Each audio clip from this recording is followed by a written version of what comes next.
দেশের একমাত্র প্রবাল দ্বীপ সেন্ট মার্টিন। এখানে রয়েছে বেশ কয়েকটি বিপন্ন বন্যপ্রাণী, পাখি, কাছিম এবং স্তন্যপায়ী প্রাণী। দ্বীপটিকে রক্ষায় নানা ধরনের উদ্যোগ নিচ্ছে সরকার।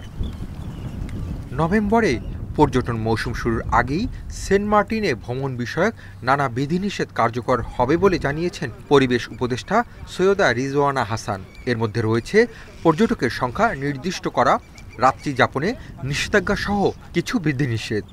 আমি চাই সেন্ট মার্টিন দ্বীপটা সকলেই দেখুক, কিন্তু একই লোক 5 বার না যাক। আমি চাই সেন্ট মার্টিন দ্বীপটা একটা কোলাহল মুক্ত দ্বীপ হোক। আমি চাই সেন্ট মার্টিন দ্বীপে অলিভ রিডল টার্টল, যেটা গ্লোবালি এন্ডেঞ্জার্ড, সেটা অনেক পরিমাণে হোক। উপদেষ্টা জানান, চলতি মৌসুমেই সেন্ট মার্টিনে সিঙ্গেল ইউজ প্লাস্টিক ব্যবহার বন্ধ হবে। পর্যায়ক্রমে একবার ব্যবহারযোগ্য প্লাস্টিক নিষিদ্ধ হবে কক্সবাজার ও কুয়াকাটাতেও।